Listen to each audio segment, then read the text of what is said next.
지료는 그냥 지상권 이렇게 나오면 약정 지상권을 가리키는 거고, 약정 지상권은 지료가 요소가 아니다.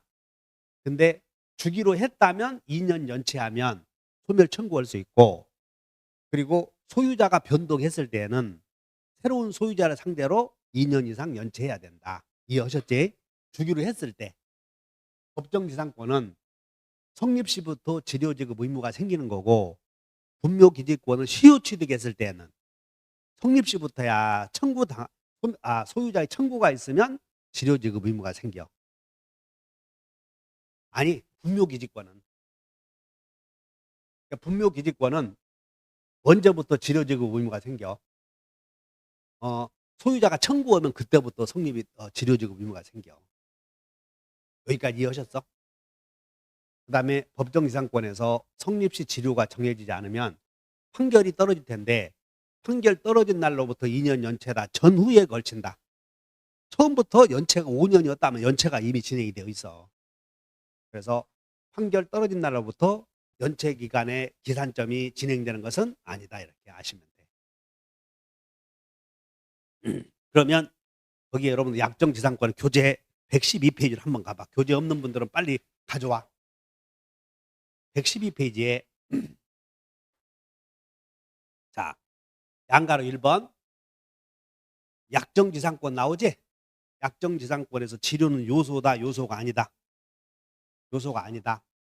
그다음에 지료 약정이 있다. 밑줄 그으셔. 그거 외울 것이 아니고, 우리가 물권법에서는 약정 나오잖아요. 그러면 가만히 있어야 돼. 등기해야 대항을 해.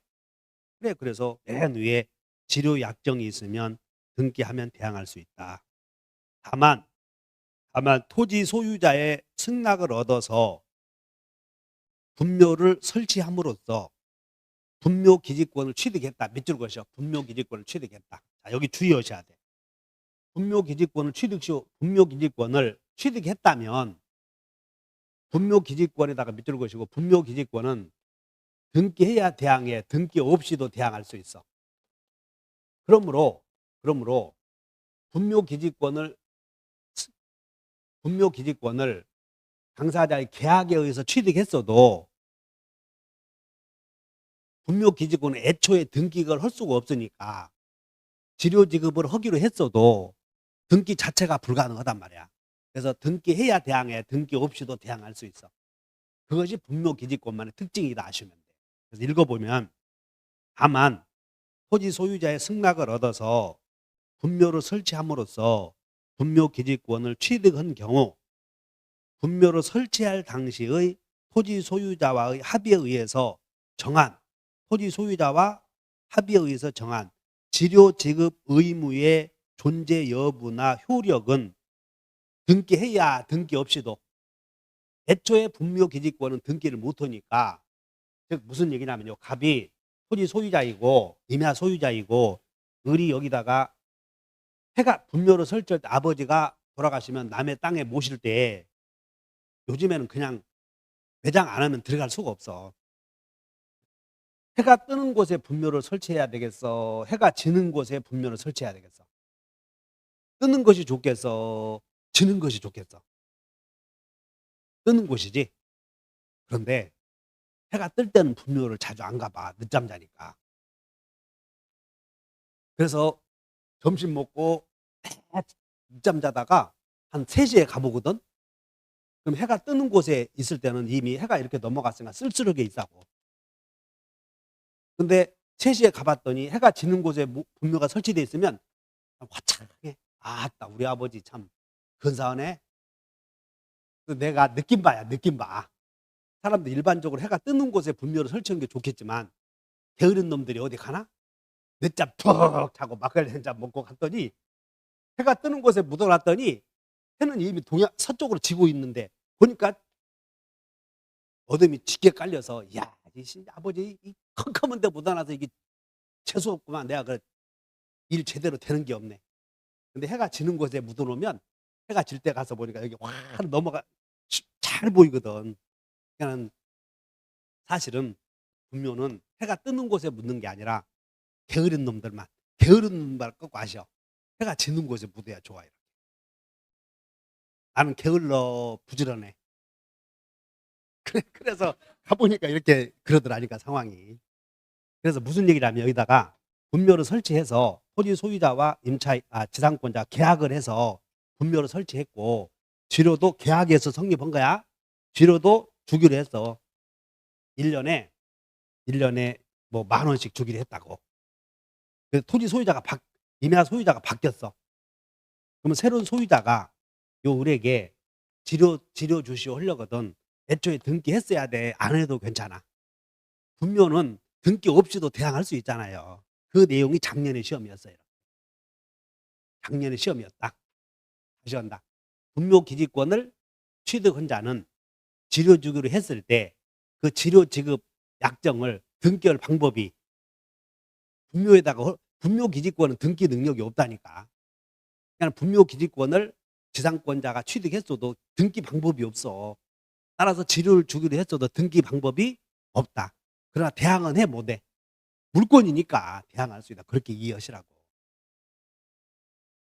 그래서 거기다가 지료 지급 의무의 존부나 효력은 등기해야 대항해. 등기 없이도 당연히 대항해. 그렇게 등기 없이도 이런 말은 내가 안 쓰여 있지만 나는 판례를 그냥 그대로 써놓은 거야 이게. 그래서 그렇게 이해하셔. 그 다음에 양가로 2번 법정 이제 분묘 이제 잘 들어봐. 분묘 기지권은 꼭 법률의 규정에서만 성립이 돼. 계약에 의해서 성립할 수 있어. 지금은 계약에 의한 경우야. 약정지상권. 그 다음에 양가로 2번 오면 양가로 2번의 분묘기지권은 지금 112페이지다. 지금 분묘기지권을 봐. 분묘기지권은 계약에 의해서 성립할 수도 있고 계약이 아닌 어용부용 하다 보면 법률의 규정에 의해서 성립할 수 있어. 그러면 법률의 규정에 의한 경우가 자유반다. 법정지상권. 취득쇼. 두 경우가 있는데 취득쇼의 경우는 취득쇼 성립 때부터 지료줘야 돼. 청구당하면 지료주면 돼. 차이가 있잖아요. 소유자가 청구하면 그때부터 지료지급 의무가 있고 법정지상권은 관습법상 법정지상권은 성립 시부터 지료를 줘야 돼. 그래서 비교해봐. 자, 2번에 1번. 2번에 양가로 2번에 법정지상권. 지금 여기 배우고 법정지상권에 취득쇼에 의한 경우도 법정 아니냐. 그 다음에 관습법상에 의한 경우도 법정. 즉 의사표시가 안 들어가면 다 법정이야. 그래서 양가로 이번에 법정지상권의 분묘기지권의 시효취득과 관습법상 법정지상권 두 개 있지? 그럼 관습법상 법정지상권은 언제부터 지료를 주면 돼? 여기는 성립시. 근데 분묘기지권은 언제부터? 아니야. 지료지급 청구한 날로부터. 여기 두 개를 비교해놨는데 관습법상 법정지상권은 그 지료지급 의무에다가 형광펜을 내. 거기 세 번째 칸에 성립시 지급 의무 생긴다. 성립시. 그 다음에 시효취득 분묘기지권은 성립시야 청구시야. 그 개만 밑줄 그으면 돼. 그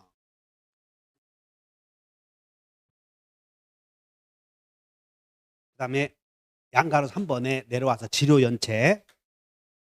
지금 이제 지료를 주기로 했는데 지료를 연체하면 몇 년 연체하면 지료를 몇 년 연체하면 소멸 청구할 수 있다고 그랬어. 2년. 근데 그 2년은 새로운 소유자를 상대해서도 2년이어야 되겠어? 따로 2년이어야 되겠어? 이 말은 뭐냐면 연체하고 있는 동안에 토지 소유자가 갑이고 토지 소유자가 갑이 을이 여기가 지상권자인데 지상권자가 2년 연체하면 소멸 청구할 수 있어. 그런데 연체하고 있는 동안에 새로운 소유자가 이렇게 바뀐 거야. 토지 소유자가. 그러면 새로 토지를 산 사람은 과거의 소유자에게 연체로 채권을 승계한다고 승계 않는다고. 집합 건물이나 임차권의 양도 다 연체로는 승계하지 않아. 그냥 통일적으로 기억해버려. 그렇기 때문에 새로운 소유자는 과거에 전 소유자가 갖고 있었던 연체료 채권을 승계하는 것은 아니므로 새로운 소유자를 상대로 해서도 몇 년 이상 해야 돼. 합해서 2년이요. 따로 2년이야. 그러니까 따로만 외워놔. 그리고 뭔 얘기인지 몰라도 그래서 그 말 나오면 찍어버리면 되니까. 자, 그런데 2년 연체하는데 잘 봐. 지금 이 지상권을 지금 을구의 1번 지상권자야. 이 지상권자 을이 2년 연체했어. 그런데 지상권을 목적으로 지금 어디 오고 있냐면, 자, 3번에 1번 봐. 3번에 1번. 양가로 3번에 1번. 지료 연체와 관련해서 문제가 나오는데 3번에 1번. 지상권이 저당권의 목적인 경우 나오지? 지금 여기 봐. 여기. 지금 지상권을 담보로 해서 여기다가 부기 등기해서 여기다가 저당권 설정할 수도 있어. 이렇게. 부기 등기해서 저당권 설정할 수 있고, 저당권자가 누구냐면 병이야 지금. 그럼 이 지상권자가 2년 연체하면 소유자는 지상권자야 나가라 할 거 아니냐. 근데 이걸 말소하려거든. 이게 말소하면 이게 손해를 보지, 이게 이해관계인이 생겨. 그래서 지상권자가 저당권 설정해 준 후 지상권자가 2년 이상 지료 연체를 이유로 소멸 청구 당하면 그 사실을 저당권자에게 통지하지 않으면 저당권자에게는 대항하지 못한다. 이렇게 만들었어. 이게 이해관계이니까 그런단 말이야. 그러나 3번은 여기 봐. 자, 우리 지상권자가 여기다 건물 지어서 지상권자 소유의 건물에 대해서 병에게 전세권을 설정했을 때 토지 등기부에 이 지상권자 건물 지었으니까 토지 등기부 지상권자의 등기부에는 아무런 관계가 없어. 지금 지금 지상권과 아무런 관계가 없다고. 지금 등기부에는. 왜? 지상권자가 건물 지어서 건물 등기부를 보면 되니까. 두 가지 경우를 잘 봐서 1번 지상권이 저당권의 목적인 경우, 그러면 이때 지상권이 저당권의 목적인 경우 저당권은 이해관계인이냐 아니야? 몇 줄죠? 밑줄죠. 저당권에다가 저당권의 이해관계인이다. 이렇게. 그러면 이때 이제 이 지상권자가 지료 연체를 이유로 소유자가 나가라 소멸 청구하면 지상권 소멸해. 근데 저당권은 곧 소멸해. 저당권에 통지해야 소멸해. 통지해서 상당한 기간이 경과한 후에야 저당권은 소멸한다. 이렇게. 그래서 거기다 밑줄 그시고, 지료 연체를 이유로 한 지상권 소멸 청구는 지상권자에게야 저당권자에게야. 그러니까 책을 읽을 때는 지상권인지 저당권인지 구별을 잘해. 저당권자에게 통지한 후에 이 사람에게 통지하면 곧바로 소멸해. 상당한 기간이 경과한 후에 소멸해. 그러면 상당한 기간 경과한 후에 지상권 소멸하고, 이걸 말소 청구하면 이거 부기 등기는 말소 올 텐데 그때도 이해관계의 승낙서를 얻어야 되는 거예요. 그럼 이 사람은 이 등기를 말소하지, 그럼 승낙 의무가 생기는 거야. 이 사람은 바로. 그러나 동그라미 2번 지상권을 가지는 건물 소유자가 지금 이렇게 돼 있어. 지상권을 가지는 건물 소유자가 건물에 전세권을 설정해 놓고 지료를 연체했을 때 토지 소유자가 너 나가라 소멸했으니, 그러면 그 사실을 전세권자에게 통지해야 돼. 할 필요 없어. 이 사람은, 건물 소유자는 지상권 등기부와는 아무 관계 없잖아요. 그래서 이 지상권자가 지료 연체를 이유로 설정자가 소멸 청구하면 즉시 소멸한다. 그 말이에요. 이 전세권과 상관없어요. 여기는.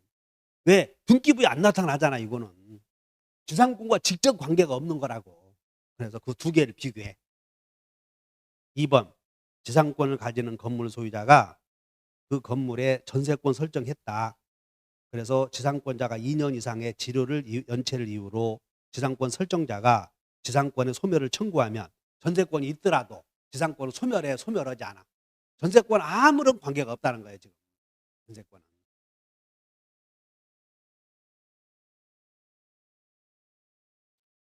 여기까지가 이제 지료와 관련되어 있는 것이니까는 쭉 내가 한번 설명을 했어.